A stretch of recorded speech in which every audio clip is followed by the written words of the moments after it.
मैं प्रमोद द्विवेदी और मेरी सहयोगी नेहा आज एडलवाइज मनी कनेक्ट के पहले और बेहद दिलचस्प पॉडकास्ट में आपका स्वागत करते हैं।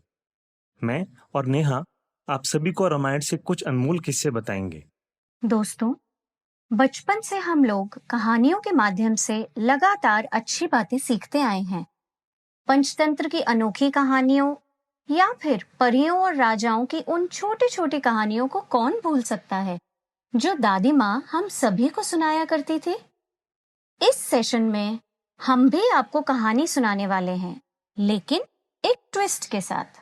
5 पॉडकास्ट की सीरीज में आज हम सभी को अब तक की सबसे महान कहानियों में से एक यानी कि रामायण की कहानी सुनाने वाले हैं। भगवान राम द्वारा बेहद ताकतवर रावण को हराकर माता सीता को वापस लाने की ये कहानी आज भी सदाबहार है। सच कहूं तो रामायण से हमें कई बातें सीखने को मिलती हैं। बिल्कुल सही कहा। लेकिन क्या तुम्हें मालूम है कि तुम रामायण से इन्वेस्टमेंट मैनेजमेंट सीख सकते हो? जी हाँ, और आज के इस पॉडकास्ट में हम रामायण की अनमोल बातों के जरिए आपको इन्वेस्टमेंट की सीख भी देने वाले हैं। फिर तो बड़ा मजा आएगा। अब देर किस बात की, शुरू करो। भगवान राम उनकी वानर सेना रावण के साथ लड़ने की तैयारी कर रही थी। लंका तक पहुंचने के लिए भगवान राम की सेना को समंदर पर पुल बनाना पड़ा। बंदर बड़े मेहनती थे। उन्होंने लंका जाने के लिए पत्थर का पुल बना डाला। बंदर पहाड़ों से बड़े बड़े पत्थरों को लेकर समंदर तक लेके आए। फिर उन्होंने पत्थरों को एकदम सही शेप में काटकर पुल बनाना शुरू किया। ये काम तो काफी मुश्किल रहा होगा। हाँ, यह बड़ा ही कठिन काम था। इसके लिए जबरदस्त ताकत और टीम वर्क की जरूरत थी। हजारों बंदरों ने रात दिन काम करके पुल तैयार किया। फिर एक दिन भगवान राम ने भूरे रंग की एक गिलहरी को देखा। वह समंदर के किनारे से अपने मुंह में कंकड़ भरकर पानी में डाल रही थी।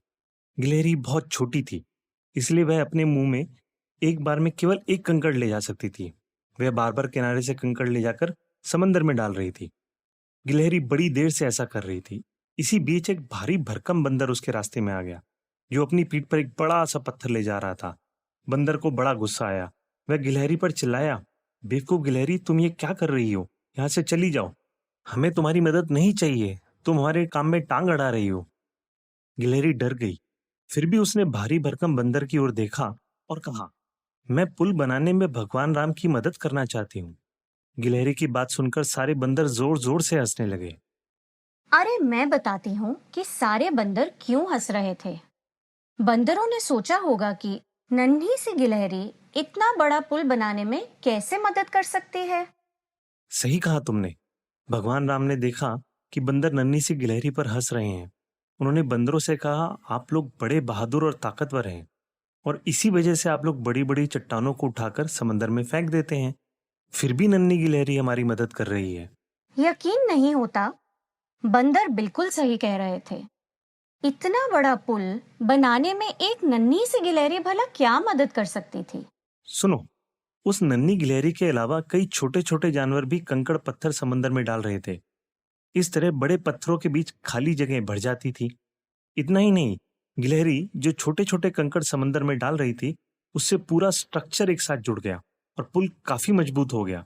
भगवान राम की यह बात सुनकर बंदर समझ गया कि छोटे से छोटा योगदान भी कितना बड़ा बदलाव ला सकता है। भगवान राम गिलहरी से काफी खुश हुए। उन्होंने अपनी उंगलियों को धीरे से उसकी पीठ पर फेरा। कहा जाता है कि भगवान राम की उंगलियों के छूते ही उसकी पीठ पर 3 लाइनें बन गई। इसी वजह से गिलहरी की पीठ पर सफेद रंग की 3 स्ट्रिप्स होती हैं।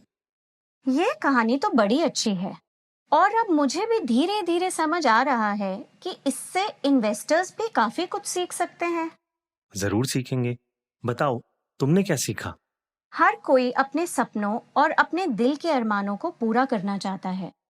सपने बड़े हों या छोटे, 1 साल आगे हो या 10, आपके लिए हो या आपके परिवार के लिए, सब पूरे हो सकते हैं यदि आप धीरे धीरे बचत और इन्वेस्टमेंट करें।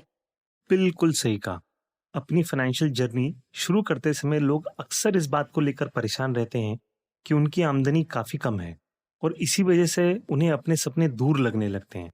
लेकिन दोस्तों, आपको भी इस गिलहरी की तरह सोचना चाहिए, जिसने छोटे छोटे कंकड़ इकट्ठा करके एक बड़ा पुल तैयार करने में मदद की। उसकी तरह आपको भी अपने बड़े बड़े अरमानों को पूरा करने के लिए छोटी छोटी रकम की इन्वेस्टमेंट करनी चाहिए। दोस्तों, याद रहे, कि लगातार और सही तरीके से छोटी छोटी बचत करके ही हम भी अपनी सेविंग्स को बड़ा बना सकते हैं। म्यूचुअल फंड के इन्वेस्टर्स के लिए यह सिस्टमैटिक इन्वेस्टमेंट प्लान में इन्वेस्टमेंट करने की तरह ही है। इसमें हम समय समय पर लगातार और सही तरीके से म्यूचुअल फंड स्कीम में एक निश्चित रकम जमा कर सकते हैं। कुछ समय बाद हर महीने सिप्स में जमा की गई रकम से काफी पैसे जमा हो जाते हैं।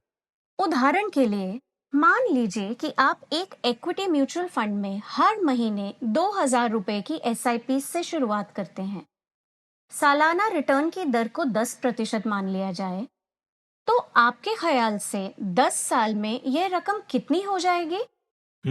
ये लगभग 4 लाख रुपए हो जाएगी। ये तो काफी बड़ी रकम है। हाँ, सबसे अच्छी बात तो यह है कि इसके लिए आपको 10 साल में कुल मिलाकर सिर्फ 2,40,000 रुपए का इन्वेस्टमेंट करना होगा।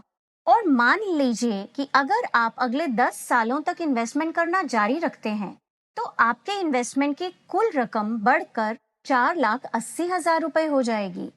यदि आप यही SIP 20 साल तक करें तो आपको करीब 14 लाख रुपए की रकम मिल सकती है। हर महीने 2,000 रुपए की इन्वेस्टमेंट करना बड़ी मामूली सी बात लगती है। ठीक वैसे ही जैसे नन्ही गिलहरी छोटे छोटे कंकड़ समंदर में डाल रही थी। भले ही आप अपनी कमाई से एक बड़ी रकम इन्वेस्टमेंट नहीं कर पाए, लेकिन जितना हो सके उतना इन्वेस्टमेंट करना चाहिए। कुछ समय बाद जब आप थोड़े ज्यादा पैसों की बचत करने में सक्षम हो जाएं, तब आप अपनी इन्वेस्टमेंट की रकम बढ़ा सकते हैं। अब आप समझ गए होंगे कि छोटी से छोटी कोशिश या छोटे छोटे इन्वेस्टमेंट से कुछ बड़ा भी हासिल हो सकता है और आप अपने सपनों को पूरा कर सकते हैं। साइज कोई मायने नहीं रखता। इसके अलावा भी कई बातें मायने रखती हैं, जैसे कि खुद के लिए फाइनेंशियल प्लानिंग की शुरुआत करना, आप जो कुछ भी हासिल करना चाहते हैं उसे तय करना, बचत करने की अपनी क्षमता को समझना, अपने रिस्क प्रोफाइल को तय करना और फिर लगातार एवं सही तरीके से इन्वेस्टमेंट करना। इस कहानी की गिलहरी की तरह आपको भी अपनी तरफ से कोशिश जरूर करनी होगी। यह सीख वाकई बेशकीमती है। किसने सोचा होगा कि ज्ञान और शिक्षा के भंडार रामायण से हमें इन्वेस्टमेंट के बारे में सीखने को मिल सकता है? बिल्कुल। तो दोस्तों, इन्वेस्टमेंट की शुरुआत के लिए आज ही अपने फाइनेंशियल एडवाइजर की सलाह लीजिए और अगली बार हमारा पॉडकास्ट सुनना ना भूलें, क्योंकि उस पॉडकास्ट में स्वयं भगवान श्री राम आपको इन्वेस्टमेंट से जुड़ी एक अनमोल सीख देंगे। इस बात से तुम्हारा क्या मतलब है कि भगवान राम खुद इन्वेस्टमेंट से जुड़ी एक अनमोल सीख देंगे?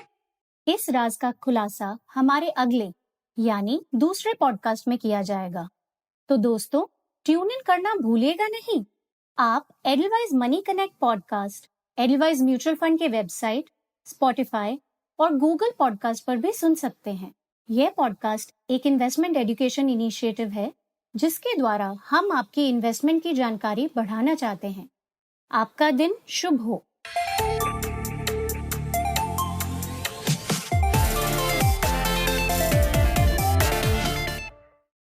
For further information on one-time KYC process, list of SEBI registered mutual funds and redressal of complaints, visit our website, an investor education and awareness initiative of Edelweiss Mutual Fund.